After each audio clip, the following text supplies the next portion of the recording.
ಏ ಹಾಯ್, ಬಂದ್ರಾ? ಬನ್ನಿ, ನಿಮಗೋಸ್ಕರನೇ ವೆಯ್ಟ್ ಮಾಡ್ತಾ ಇದ್ದೆ. ನನ್ನ ಪ್ರೀತಿಯ ಗೆಳತಿ ಅವಳ ಗಂಡನ ಜೊತೆ ನನಗೆ ಮದುವೆ ಮಾಡಿಬಿಟ್ಟಿದ್ದಾಳೆ. ನನಗೆ ತಿಳಿದೇನೆ, ಅದು ಗೊತ್ತಾಗಿದ್ದು ಮದುವೆಯಾದ ಮೊದಲ ರಾತ್ರಿನಲ್ಲಿ. ಅವಳು ಅವಳ ತಮ್ಮನ ಜೊತೆ ಮದುವೆ ಮಾಡ್ತೀನಿ ಅಂತ ಹೇಳಿ ಈ ಕೆಲಸ ಮಾಡಿಬಿಟ್ಟಿದ್ದಾಳೆ. ಅವಳ ಗಂಡ ನನ್ನ ಜೊತೆ ಸಂಪೂರ್ಣವಾಗಿ ಒಂದಾಗೋದಕ್ಕೆ ಬಯಸ್ತಾ ಇದ್ದಾನೆ. ನನ್ನ ಸಂಪೂರ್ಣ ಬದುಕು ಹಾಳಾಗೋಯ್ತು. ಅಯ್ಯಯ್ಯೋ, ನಾನು ಏನಪ್ಪ ಮಾಡಲಿ ಈಗ? ನಾನು ಹೇಗೆ ಹಂಚ್ಕೊಳ್ಳಿ? ನನ್ನ ಗೆಳತಿಗೆ ಹೇಗೆ ಸೌತಿ ಆಗಲಿ? ಮುಂದೆ ನನ್ನ ಹೆಸರು ಮುಂದೆ ಏನಾಯಿತು ತಿಳ್ಕೊಬೇಕು ಅಂದರೆ ಕಥೆನ ಪೂರ್ತಿಯಾಗಿ ಕೇಳಿಸ್ಕೊಳ್ಳಿ, ಎಲ್ಲೂ ಸ್ಕಿಪ್ ಮಾಡಿದೆ. ನನ್ನ ಹೆಸರು ರಮ್ಯಾ, ಅಪ್ಪ ಅಮ್ಮನ ಮುದ್ದಿನ ಮಗಳು. ಚಿಕ್ಕಂದಿನಲ್ಲಿ ಅಪ್ಪ ಅಮ್ಮ ತುಂಬ ಚೆನ್ನಾಗಿ ಸಾಕಿದ್ರು ನನ್ನನ್ನು. ಆದರೆ ವಯಸ್ಸಿಗೆ ಬಂದ ತಕ್ಷಣ ನನ್ನ ಮದುವೆನ ನನ್ನ ಸೋದರ ಮಾವನ ಜೊತೆ ಮಾಡಬೇಕು ಅಂತ ಅಮ್ಮ ತುಂಬ ಹಠ ಹಿಡಿದ್ಲು. ಮೊದಲು ನನಗೆ ಮದುವೆ ಅಂದರೆ ಯಾವ ಕಲ್ಪನೆ ಕೂಡ ಇರಲಿಲ್ಲ. ಅಪ್ಪ ಅಮ್ಮ ಪ್ರತಿದಿನ ಜಗಳ ಮಾಡ್ತಿದ್ರು, ಚಿಕ್ಕ ಚಿಕ್ಕ ವಿಷಯಕ್ಕೆ. ಅದರಲ್ಲೂ ದುಡ್ಡಿಗೆ ಸಂಬಂಧಪಟ್ಟಂತೆ ತುಂಬ ಜಗಳ ಆಗ್ತಿತ್ತು. ಯಾವಾಗಲೂ ನನಗೆ ಕಷ್ಟ ಅಂತ ಹೇಳ್ತಿದ್ದ. ಅಮ್ಮ ಸಂಪೂರ್ಣವಾಗಿ ಕಾಮರಿ ಹೋಗಿದ್ಲು. ಅವಳು ನನಗೆ ಒಡವೆ ಮಾಡಿಸ್ಕೋಬೇಕು, ಚೆನ್ನಾಗಿರೋ ಸೀರೆ ತಕ್ಕೊಡ್ಬೇಕು, ಮಗಳಿಗೆ ಏನಾದರೂ ಮಾಡಬೇಕು, ಅದಕ್ಕೆ ದುಡ್ಡು ಬೇಕು ಅಂತ ಪ್ರತಿದಿನ ಕೇಳ್ತಿದ್ಲು. ಅಪ್ಪ ಇರುವಾಗ ಕಮಿಟ್ಮೆಂಟ್ಗಳನ್ನು ಒಂದೊಂದೇ ಹೇಳ್ತಿದ್ದ. ನನಗಿದಕ್ಕೆ ಇಷ್ಟು ದುಡ್ಡು ಬೇಕು, ಇದಕ್ಕೆ ಅಷ್ಟು ದುಡ್ಡು ಬೇಕು ಅಂತ ಹೇಳ್ತಿದ್ಲು. ಇವೆಲ್ಲ ನನ್ನ ಮನಸ್ಸಲ್ಲಿ ಒಂದು ರೀತಿ ವಿಚಿತ್ರವಾದ ಭಾವನೆಗಳನ್ನು ಮೂಡುವಂತೆ ಮಾಡ್ತಿದ್ವು. ಒಂದು ರೀತಿ ನೋವಾಗ್ತಿತ್ತು. ನಾನು ಅವಳಿಗೆ ಏನಾದರೂ ಮಾಡಬೇಕು, ಚೆಂದ ಇರೋ ಬಟ್ಟೆ ತೆಗೆದುಕೊಡ್ಬೇಕು, ಚೆಂದ ಇರೋ ಒಡವೆ, ಚೆನ್ನಾಗಿರೋ ಕಟ್ಕೊಡ್ಬೇಕು. ಈ ಮನೆ ತುಂಬ ಚಿಕ್ಕದು ಅಂತ ಯೋಚಿಸ್ತಿದ್ದೆ. ಆದರೆ ಅಮ್ಮ ನನ್ನನ್ನು ಇಷ್ಟು ಬೇಗ ಮದುವೆ ಮಾಡ್ತಿದ್ದಾಳೆ. SSLC ಕೂಡ ನಂದು ಕಂಪ್ಲೀಟ್ ಆಗಿಲ್ಲ, ಅದಕ್ಕೆ ನಾನು ಮದುವೆ ಆಗೋದಿಲ್ಲ ಅಂತ ಹೇಳಿದೆ.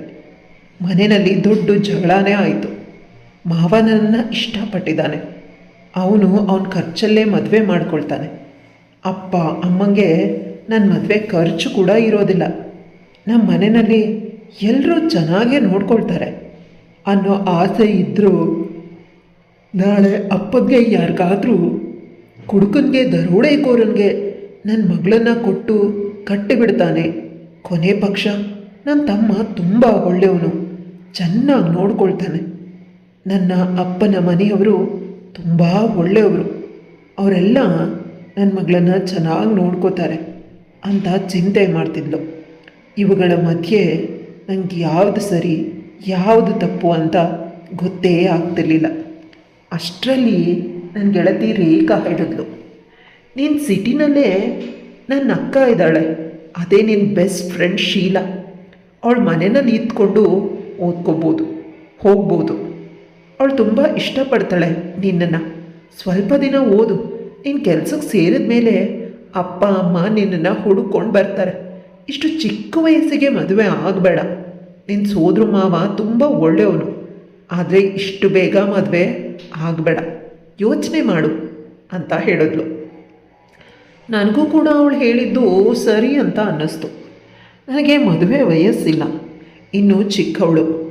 ಅಮ್ಮನ ಬಗ್ಗೆ ಈ ವಿಷಯದಲ್ಲಿ ಇಂಡೈರೆಕ್ಟಾಗಿ ಸ್ವಲ್ಪ ಹೇಳಿದಾಗ ಅಮ್ಮ ಕೋಪ ಮಾಡಿಕೊಂಡ್ಳು, ನನ್ನ ಮೇಲೆ ಕಿಡಿಗಾರದ್ಲು. ಆಗ ಅಪ್ಪನ ಬಳಿ ಹೋದೆ. ಅವ್ರಿಗೂ ಕೂಡ ಹೇಳಿದೆ, ನಾನು ದುಡ್ದು ನಿಮ್ಮನ್ನೆಲ್ಲ ಸಾಕ್ತೀನಿ, ದೊಡ್ಡ ಕೆಲಸಕ್ಕೆ ಸೇರಿಸ್ತೀನಿ ಅಂತ ಹೇಳಿದ್ರು.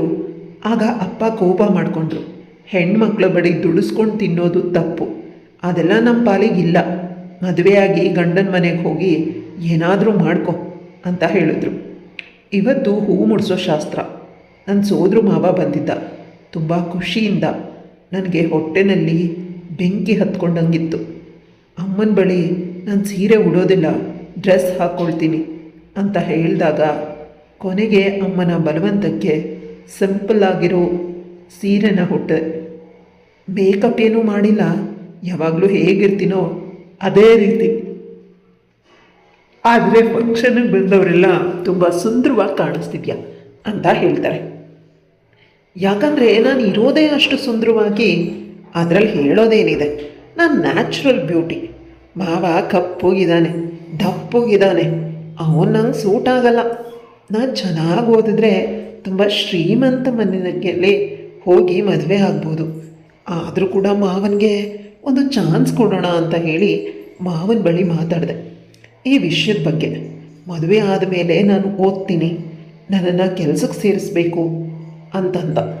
ಆಗ ಮಾವನಿಗೆ ಕೋಪ ಬಂತು. ನನಗೆ ಮದುವೆ ಆದಮೇಲೆ ಮನೆಯಿಂದ ಹೊರಗೆ ಬರಬಾರ್ದು, ಹಾಲಲ್ಲಿ ಯಾರಾದರೂ ನೆಂಟರು ಬಂದರೆ ಅವರಿಗೆ ಕಾಫಿ ಕೂಡ ಕೊಡೋದಕ್ಕೆ ನೀನು ಹೋಗಬಾರ್ದು. ಅಷ್ಟೊಂದು ಪ್ರೀತಿ ಮಾಡ್ತೀನಿ ನಿನ್ನನ್ನು, ಯಾರೂ ನೋಡಬಾರ್ದು. ಇನ್ನು ಶಾಲೆಗೆ ಯಾಕೆ ಹೋಗ್ತೀಯಾ? ನಾಳೆ ನಿನಗೆ ಏನು ಬೇಕೋ ಅದನ್ನು ನಾನೇ ತಂದು ಹಾಕ್ತೀನಿ ಅಂತ ಹೇಳ್ದ. ಇವನು ಬದಲಾಗೋದಿಲ್ಲ, ಹೆಂಡತಿ ಮಾತ್ರ ಮನೆಯಲ್ಲೇ ಇರಬೇಕು. ಜಾಸ್ತಿ ಆಯಿತು ಇವಂದು ಅಂತ ತಿಳಿದು ರಾತ್ರಿ ನಾನು ಊರು ಬಿಟ್ಟು ಹೊರಟೋದೆ. ಯಾಕಂದರೆ ನಾನು ಓದಬೇಕು, ಒಳ್ಳೆ ಕೆಲಸಕ್ಕೆ ಸೇರಬೇಕು, ಅಮ್ಮನ್ನ ಅವಳ ಬಡತನದಿಂದ ಮುಕ್ತಿಗೊಳಿಸ್ಬೇಕು. ಅಮ್ಮ ತುಂಬ ಕಷ್ಟಪಟ್ಟಿದ್ದಾಳೆ ನಮ್ಮನ್ನೆಲ್ಲ ಸಾಕೋದಕ್ಕೆ. ನಮಗಾಗಿ ಅವಳ ಪ್ರಪಂಚನ ಕೂಡ ಮರ್ತು ಹೋಗಿದ್ದಾಳೆ. ಮಗಳು ಮಗಳು ಮಗಳು, ನಾನು ತಿನ್ನೋದಕ್ಕೆ, ನನಗೆ ಉಡೋದಕ್ಕೆ ಅಂತ ಕೂಡ ಕಡಿಮೆ ಮಾಡಿಲ್ಲ. ಅಪ್ಪನ ಬಳಿ ಅವಳು ಜಗಳ ಮಾಡೋದು ಅರ್ಧ ನನಗಾಗಿನೇ ಅಂತ ಅಮ್ಮನ್ನ ಕೂಡ ನಾನು ತುಂಬ ಪ್ರೀತಿ ಮಾಡ್ತೀನಿ. ಅಪ್ಪ ಕೂಡ ಇಷ್ಟನೇ. ಸೋದ್ರ ಮಾವನ ಬಗ್ಗೆ ಯಾವುದೇ ಕಂಪ್ಲೇಂಟ್ ಇಲ್ಲ. ಅವನು ಹಳ್ಳಿಯವನು, ಅವನ ಬುದ್ಧಿ ಅವನಿಗೀಗ. ನಾನು ನನಗೆ ತಿಳಿದೆ ಹೊಸ ಮನೆಗೆ, ಹೊಸ ಊರಿಗೆ, ಹೊಸ ದೇಶಕ್ಕೆ ಹೋಗ್ತಾ ಇದ್ದೀನಿ. ಹೋದಾಗ ನನಗಲ್ಲಿ ಯಾವುದೇ ಬೇಸರ ಆಗಲಿಲ್ಲ. ತುಂಬ ಚೆನ್ನಾಗಿ ಶೀಲಕ್ಕ ಮತ್ತು ಅವ್ರ ಮನೆಯವರು ನೋಡಿಕೊಂಡ್ರು, ತುಂಬ ಚೆನ್ನಾಗಿ ನನ್ನನ್ನು ನೋಡಿಕೊಂಡ್ರು. ಅಮ್ಮನ ನೆನಪು ಆಗದಂತೆ ಅಮ್ಮನಿಗೆ ಫೋನ್ ಮಾಡಿ ಹೇಳಿದೆ, ನಾನು ಓದ್ತಾ ಇದ್ದೀನಿ, ನನಗೆ ತೊಂದರೆ ಮಾಡಬೇಡ. ನೀನಿಲ್ಲಿ ಬಂದರೆ ಕೊನೆಗೆ ನಾನು ಸಿಗೋದಿಲ್ಲ, ಎಲ್ಲಾದರೂ ಹೊರಟೋಗ್ತೀನಿ. ಯೋಚಿಸು, ನಿನಗೆ ನಾನು ಬೇಕಾ, ನನ್ನ ವಿದ್ಯಾಭ್ಯಾಸ ಬೇಕಾ? ಪಕ್ಕದ ಮನೆಯ ನಮ್ಮ ಆಂಟಿ ಮಗಳು ಓದಿ ಇಂಜಿನಿಯರ್ ಆಗಿ ಅಪ್ಪ ಅಮ್ಮನ್ನ ಸಾಕ್ತಿದ್ದಾಳೆ.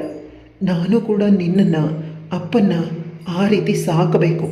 ಅದಕ್ಕಾಗಿ ನಾನು ಇಷ್ಟು ಕಷ್ಟಪಡ್ತಾ ಇದ್ದೀನಿ. ಪ್ಲೀಸ್ ನನ್ನನ್ನು ಅರ್ಥ ಮಾಡ್ಕೊ ಅಂತ ಹೇಳಿದೆ ಅಮ್ಮನಿಗೆ. ಏನನ್ನಿಸ್ತೋ ಏನೋ ಸುಮ್ಮನಾದ್ಲು. ನಿನ್ನ ಅಪ್ಪಂಗೆ ಈ ವಿಷಯ ತಿಳಿಸ್ಬೇಡ, ತಿಳಿದ್ರೆ ಅವ್ರು ಅಲ್ಲಿಗೆ ಬಂದುಬಿಡ್ತಾರೆ. ಕಾಲಕ್ಕೆ ಫೋನ್ ಮಾಡು, ನಾನು ಕೂಡ ಶೀಲಾಗಿ ಹೇಳ್ತೀನಿ ಅಂತ ಫೋನ್ ಕಟ್ ಮಾಡಿದ್ರು. ಅಮ್ಮಂಗೂ ಕೂಡ ನನ್ನನ್ನು ಆ ಸಂಕಟದಿಂದ ಪಾರು ಮಾಡೋ ಮನಸ್ಸಾಗಿತ್ತು. ಆದರೆ ಅಪ್ಪನಿಂದ ಒಪ್ಪಿಕೊಂಡಿದ್ರು, ಚೆನ್ನಾಗಿ ಓದ್ತೀನಿ. ಶೀಲಕ್ಕನ ಮನೆಯವರು ತುಂಬ ಶ್ರೀಮಂತರು, ತುಂಬ ದೊಡ್ಡ ಮನೆ, ಆಳು ಕಾಳುಗಳು 5-6 ಜನ ಇದ್ದಾರೆ. ಅವರಲ್ಲಿ ನಾನು ಒಬ್ಬಳು. ನನಗೆ ಕೂಡ ಅಲ್ಲಿ ಒಂದು ರೂಮ್ನ ಕೊಟ್ಟರು. ಎಲ್ಲ ಚೆನ್ನಾಗಿದೆ, ಎಲ್ಲರೂ ಒಳ್ಳೆಯವರೇ. ನಾನು ಮದುವೆ ಆದರೆ ಶೀಲಕ್ಕನ ಥರನೇ ದೊಡ್ಡ ಮನೆಯಲ್ಲಿ ಮದುವೆ ಆಗಬೇಕು. ಶೀಲಕ್ಕ ಕೂಡ ಸಾಫ್ಟ್ವೇರ್ ಇಂಜಿನಿಯರ್, ಗಂಡ ಕೂಡ ದುಡಿತಾನೆ, ಕೈ ತುಂಬ ಸಂಬಳ. ಅತ್ತೆ ಮಾವ ಎಲ್ಲರೂ ಕೆಲಸಕ್ಕೆ ಹೋಗ್ತಾರೆ. ಪ್ರತಿಯೊಬ್ಬರು ಕೂಡ ನಮ್ಮನ್ನು ತುಂಬ ಚೆನ್ನಾಗಿ ಮಾತಾಡಿಸ್ತಾರೆ.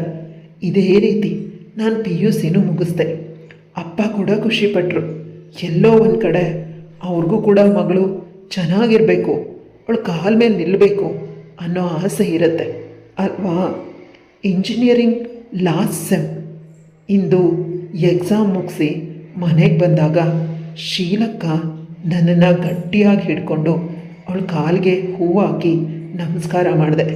ನೀನು ನನ್ನನ್ನು ಕಾಪಾಡಿದೆ, ನಿನ್ನಿಂದ ನನ್ನ ಬದುಕು ಸಂಪೂರ್ಣ ಸರಿ ಹೋಯಿತು, ನಾನು ಚೆನ್ನಾಗಿ ದುಡಿತೀನಿ ಅಕ್ಕ ಅಂತ ಹೇಳಿದಾಗ ಅಕ್ಕ ಖುಷಿಪಟ್ಟರು.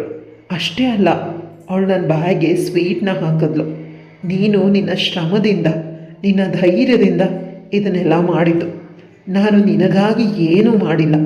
ನೀನು ಎಲ್ಲೇ ಇದ್ದರೂ ಚೆನ್ನಾಗಿ ಓದ್ತಾ ನಿನ್ನ ಹಣೆ ಬರಹದಲ್ಲಿ ಬರೆದಿತ್ತು ಅಂತ ಹೇಳಿದ್ಲು. ಎಲ್ಲ ಸರಿ ಹೋಯಿತು ಅಂತ ಅಂದ್ಕೊಂಡೆ. ಆಗ ಅಕ್ಕ ನನ್ನ ಬಳಿ ಒಂದು ಮಾತು ಹೇಳಿದ್ಲು, ನಿನಗೆ ಅಷ್ಟೊಂದು ಇಷ್ಟನಾ ನಾನು ಅಂದರೆ? ನನ್ನ ಒಂದೇ ಒಂದು ಸಹಾಯ ಮಾಡ್ತೀಯಾ? ಏನು ಅಂತ ಕೇಳಿದೆ. ನನ್ನ ತಮ್ಮನ್ನ ಮದುವೆ ಆಗಿಬಿಡು, ಅವನು ಕೂಡ ತುಂಬ ಒಳ್ಳೆಯವನು, ಒಳ್ಳೆ ಸಂಬಳ ಬರುತ್ತೆ ಅಂತ ಹೇಳಿದ್ಲು. ಅವಳ ಮಾತಿಗೆ ನಾನು ಮರಳಾಗಿ ಹೋದೆ. ಯಾಕಂದರೆ ನಮ್ಮ ಆಂಟಿ ನಮ್ಮ ಊರಿಗೆ ತುಂಬಾ ದೊಡ್ಡ ಶ್ರೀಮಂತರು. ಊರಲ್ಲಿ ತುಂಬ ಆಸ್ತಿ ಇದೆ. ಅದರಲ್ಲಿ ಒಂದು ಅದ್ರ ಜೊತೆ ಈಗ ನನ್ನ ಅಪ್ಪ ಅಮ್ಮ ಕೂಡ ಒಪ್ಕೊಳ್ತಾರೆ. ನಾನು ಕೂಡ ಮದುವೆಗೆ ಒಪ್ಪಿದೆ. ಅಪ್ಪ ಅಮ್ಮನಿಗೆ ಹೇಳಿದೆ. ಎಲ್ಲರೂ ಬಂದು ನನ್ನ ಮದುವೆನ ತುಂಬ ಅದ್ಧೂರಿಯಾಗಿ ಮಾಡಿದ್ರು. ಆದರೆ ಮದುವೆಯಲ್ಲಿ ಹುಡುಗ ಮತ್ತು ಹುಡುಗಿ ಮುಖ ತೆರೆದೇ ಇರೋದಿಲ್ಲ, ಮುಚ್ಚಿರುತ್ತೆ. ಯಾವುದೇ ಕಾರಣಕ್ಕೂ ಪರಸ್ಪರ ಒಬ್ರಿಗೊಬ್ಬರು ಕಾಣಬಾರ್ದು ಅಂತ ಹೇಳಿದ್ರು. ಇದು ಒಮ್ಮೊಮ್ಮೆ ಶಾಸ್ತ್ರ. ನಾನು ಕೂಡ ನೋಡಿದ್ದೆ. ಮದುವೆ ತುಂಬ ಚೆನ್ನಾಗಾಯಿತು. ತುಂಬ ಖುಷಿಯಿಂದ ಮನೆಯಲ್ಲಿ ಒಪ್ಕೊಂಡ್ರು. ಎಲ್ಲ ಮದುವೆನೂ ಅವಳೇ ನಿಂತು ಮಾಡಿದ್ಲು, ಅವಳ ಖರ್ಚಲ್ಲೇ. ನಾನು ತುಂಬ ಅದೃಷ್ಟ ಮಾಡಿದ್ದೆ. ಓದು ಜನ್ಮದಲ್ಲಿ ಶೀಲಕ್ಕನನ್ನು ತುಂಬ ಚೆನ್ನಾಗಿ ನೋಡ್ಕೊಂಡಿದ್ದೆ. ಈಗ ಅವ್ರು ನನ್ನನ್ನು ಅಷ್ಟೊಂದು ಮುತುವರ್ಜಿಯಿಂದ ನೋಡ್ಕೊಳ್ತಿದ್ದಾರೆ. ನನ್ನ ಮದುವೆ ಆಗೋಯ್ತು. ತುಂಬ ಖುಷಿಯಿಂದ ನಾನು ನನ್ನ ಗಂಡನ ಮನೆಗೆ ಹೋದೆ. ಅವನ ಕೈಯನ್ನು ಮುಟ್ಟಿದಾಗ ರೋಮಾಂಚನವಾಯಿತು ನನಗೆ. ನಾನು ಚಿಕ್ಕಂದಿನಲ್ಲಿ ಅವನಿಗೆ ಚೆನ್ನಾಗಿ ಹೊಡಿತಿದ್ದೆ. ಈಗ ಅವನು ಕೋಪ ತೀರಿಸ್ಕೊಳ್ತಿದ್ದಾನೆ ಅನ್ನೋದನ್ನು ನೆನೆಸ್ಕೊಂಡು ನನಗೆ ನಗು ಬಂತು. ನಾನು ನನ್ನ ಗಂಡನ ಮನೆಗೆ ತುಂಬ ಖುಷಿಯಿಂದ ನಡೆದೆ. ನನ್ನ ಜೊತೆ ಶೀಲಾ ಅಕ್ಕ ಮತ್ತು ತುಂಬ ನೆಂಟರು ಬಂದರು. ಆದರೆ ಶೀಲಾ ಅಕ್ಕನ ಗಂಡ ಎಲ್ಲೂ ಕಾಣಿಸ್ತಿಲ್ಲ. ಆಗಿಂದ ಕೇಳ್ತಾ ಇದ್ದೀನಿ, ಆದರೆ ಪ್ರತಿಯೊಬ್ಬರು ಒಂದೊಂದು ಮಾತನ್ನು ಹೇಳ್ತಾರೆ. ಶೀಲಾ ಅಕ್ಕ ಕೂಡ ತುಂಬ ಶ್ರೀಮಂತರು. ಅವರನ್ನು ನೋಡಿದ್ರೆ ನನಗೆ ಭಯ ಆಗತ್ತೆ. ಮದುವೆಗೆ ಬರದೇ ಹೋಗಿದ್ದು ಸರಿ ಹೋಯಿತು ಅಂತ ಅಂದ್ಕೊಂಡು ಹೋದೆ. ಮೊದಲ ರಾತ್ರಿಗೆ ನನಗೆ ತುಂಬ ಚೆನ್ನಾಗಿ ರೆಡಿ ಮಾಡಿದರು. ಈಗಲೂ ಕೂಡ ನನ್ನ ಪಕ್ಕ ಕೂತಿರೋ ಮನುಷ್ಯನ ಮುಖನ ತೋರಿಸ್ತಾ ಇಲ್ಲ. ಸಂಕಟ ಆಗ್ತಿದೆ. ನಾನು ನನ್ನ ಗಂಡನ್ನು ನೋಡಬೇಕು ಅಂತ ಒಂದಷ್ಟು ಆಸೆಗಳನ್ನು ಇಟ್ಕೊಂಡು ಕಾಯ್ತಾ ಇದ್ದೀನಿ. ಜೀವನ ಪರ್ಯಂತ ನೋಡುವಂತೆ ಬಿಡು ಅಂತ ಶೀಲಕ್ಕ ಹೇಳಿದ್ಲು. ಅದೇ ರೀತಿ ಆಯಿತು. ನಾನು ನನ್ನ ಗಂಡನ್ನು ನೋಡೋದಕ್ಕೆ ಮೊದಲೇ ರಾತ್ರಿನಲ್ಲಿ ಕಾಯ್ತಾ ಕೂತಿದ್ದೀನಿ. ತುಂಬ ಸಮಯವಾದ ಮೇಲೆ ನನ್ನ ಗಂಡ ರೂಮಿಗೆ ಬಂದ. ಇಷ್ಟು ಸಮಯ ಯಾಕೆ ಅಂತ ಕೇಳಬೇಕು ಅಂತ ಅನಿಸಿದ್ರೂ ಕೂಡ ಕೇಳೋದಕ್ಕೆ ಆಗ್ತಿಲ್ಲ. ಯಾಕಂದರೆ ಲೇಟಾಗಿ ಬಂದಷ್ಟು ಒಂದು ರೀತಿ ಪ್ರೀತಿ ಜಾಸ್ತಿ ಆಗುತ್ತೆ. ಮೊದಲ ರಾತ್ರಿ ತುಂಬ ಮಧುರವಾಗಿರುತ್ತೆ. ಅಂಥ ಕನಸುಗಳನ್ನು ಕಾಣುತ್ತಾ ಕೂತವಳಿಗೆ ನನ್ನ ಗಂಡ ಒಳಗೆ ಬಂದಿದ್ದು ಕಾಣಿಸ್ತು.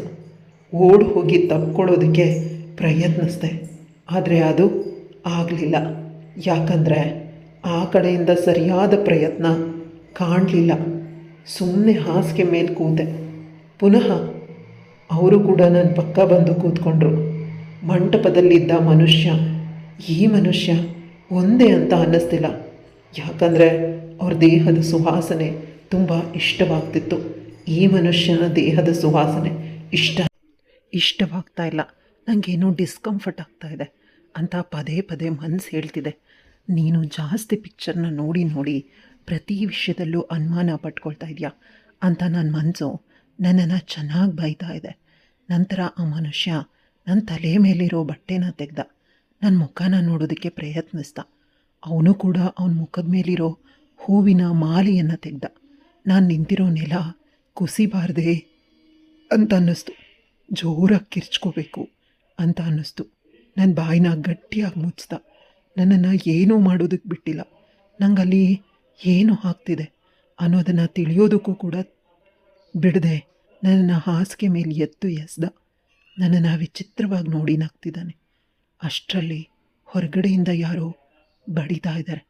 ಕೇಳಿಸ್ತಾ ಇದೆ ಜೋರಾಗಿ. ನಂತರ ಶೀಲಾ ಕಿರಿಸ್ತಾ ಇದ್ದಾಳೆ, ಮೊದಲು ಬಾಗಿಲು ತೆಗಿ, ಇಲ್ಲ ಅಂತಂದರೆ ಸರಿ ಇರೋದಿಲ್ಲ ಅಂತ.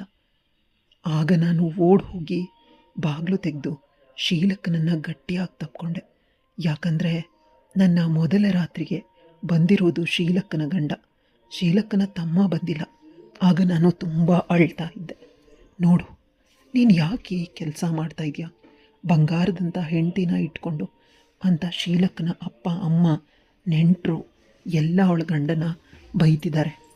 ಆಗವನು ನಿಮ್ಮ ಮಗಳು ಯಾವಾಗಲೂ ಕೆಲಸ ಅಂತ ಬ್ಯುಸಿ ಇರ್ತಾಳೆ, ನನಗೆ ಸುಖ ಬೇಕು, ಅದಕ್ಕಾಗಿ ನಾನು ಅವಳ ಜೊತೆ ಈ ರೀತಿ ವರ್ತನೆ ಮಾಡ್ತಾಯಿದ್ದೀನಿ. ನಾನು ಅಂದೂ ಕೂಡ ಇವಳನ್ನು ಬಿಡೋದಿಲ್ಲ. ಅವಳು ನಮ್ಮ ಮನೆಗೆ ಬಂದಾಗ ನನಗೆ ಇವಳ ಮೇಲೆ ಕಣ್ಣಾಗಿತ್ತು ಅಂತ ಜೋರಾಗಿ ಕಿರ್ಚಿ ಹೇಳ್ತಿದ್ದಾನೆ. ನಂತರ ನನ್ನ ಗಂಡ ಪೊಲೀಸವರನ್ನು ಕರೆದು ಅವರ ಭಾವನನ್ನು ಸ್ಟೇಷನ್ಗೆ ಕಳಿಸ್ದ. ಇದೆಲ್ಲ ಮೊದಲೇ ಆಗಬೇಕಾಗಿತ್ತು. ಯಾಕಂದರೆ ನಾನವ್ರ ಮನೆಯಲ್ಲಿ ಇದ್ದು ನೋಡಿದ್ದೀನಿ. ಶೀಲಕ್ಕನಿಗೆ ಹೆಂಡತಿಗೆ ಸಿಗಬೇಕಾದ ಮರ್ಯಾದೆ ಆಗಲಿ ಸ್ಥಾನ ಆಗಲಿ ಇರಲಿಲ್ಲ. ಆದರೆ ಅಕ್ಕ ತುಂಬ ಕಷ್ಟಪಡ್ತಿದ್ಲು. ಈಗ ನನ್ನ ಗಂಡ ಮತ್ತು ಅತ್ತೆ ಮಾವ ಯಾವುದೇ ಕಾರಣಕ್ಕೂ ಅವರನ್ನು ಮಾವನ ಮನೆಗೆ ಕಳಿಸೋದಿಲ್ಲ ಅಂತ ಹಠ ಹಿಡ್ದಿದ್ದಾರೆ. ನನ್ನನ್ನು ಒಬ್ಬ ಬಿಟ್ಟು ಎಲ್ಲೋ ಹೋಗಿದ್ದೀರಿ ಅಂತ ಕೇಳಿದಾಗ ಅಕ್ಕನಿಗೆ ಸ್ವಲ್ಪ ಹುಷಾರಿರಲಿಲ್ಲ. ಆಸ್ಪತ್ರೆಗೆ ಕರ್ಕೊಂಡು ಹೋಗಿ ಬರೋದ್ರೊಳಗಡೆ ಈ ಕಿರಾತಕ ಈ ಕೆಲಸ ಮಾಡೋದಕ್ಕೆ ಪ್ರಯತ್ನಿಸ್ದ ಅಂತ ನನ್ನ ಕೈ ಮೇಲೆ ಮುತ್ತು ಕೊಟ್ಟರು. ಎಲ್ಲರ ಎದುರಿಗೆ ನನಗೆ ನಾಚಿಕೆ ಆಗಿ ರೂಮಿಗೆ ಓಡಿ ಹೋದೆ. ನನ್ನ ಗಂಡ ನನ್ನ ಹಿಂದೆನೇ ಬಂದು ನನ್ನನ್ನು ಗಟ್ಟಿಯಾಗಿ ಜೋರಾಗಿ ತಪ್ಕೊಂಡ. ಆವತ್ತು ನಮ್ಮ ಮೊದಲ ರಾತ್ರಿ ಮಧುರವಾಗಿತ್ತು. ಬೆಟ್ಟದಂತೆ ಬಂದ ಕಷ್ಟ ತೊಳೆದಂತೆ ಕರಗಿ ಹೋಯಿತು. ನಾನು ತುಂಬ ಅದೃಷ್ಟವಂತೆ. ದೇವರು ಸರಿಯಾದ ಸಮಯದಲ್ಲಿ ನನ್ನ ಗಂಡ ಮತ್ತು ಅಕ್ಕನ್ನ ಕಳಿಸಿದ್ದಕ್ಕೆ ನನಗಿಂದು ಒಂದು ಸುಂದರವಾದ ಬದುಕಿದೆ. ನನಗೊಂದು ಸುಂದರವಾದ ಬದುಕನ್ನು ಕೊಟ್ಟ ಶೀಲಕ್ಕನಿಗೂ ಕೂಡ ಸುಂದರವಾದ ಬದುಕನ್ನು ಹೇಗಾದರೂ ಮಾಡಿ ನಾನು ಮತ್ತು ನನ್ನ ಗಂಡ ಕೊಡೋದಕ್ಕೆ ಪ್ರಯತ್ನ ಮಾಡೇ ಮಾಡ್ತೀವಿ. ಅಂತಹ ಮನಸ್ಸಿನಲ್ಲಿ ಸಂಕಲ್ಪ ಮಾಡಿ ಹೊಸ ಬದುಕಿಗೆ ಇಂದು ಕಾಲಿಟ್ಟಿದ್ದೀವಿ. ಕತೆ ಇಲ್ಲಿಗೆ ಮುಗಿಯುತ್ತೆ. ಕತೆ ಹೇಗಿತ್ತು ಅಂತ ಕಮೆಂಟ್ ಮಾಡೋದನ್ನು ಮರಿಬೇಡಿ. ಹಾಗೆ ಲೈಕ್, ಶೇರ್, ಕಮೆಂಟ್ ಮಾಡಿ. ಇದೇ ಥರ ನನ್ನ ಚಾನಲಲ್ಲಿ ಕತೆಗಳು ಬರ್ತಾ ಇರುತ್ತೆ. ಸಬ್ಸ್ಕ್ರೈಬ್ ಮಾಡ್ಕೊಳ್ಳಿ.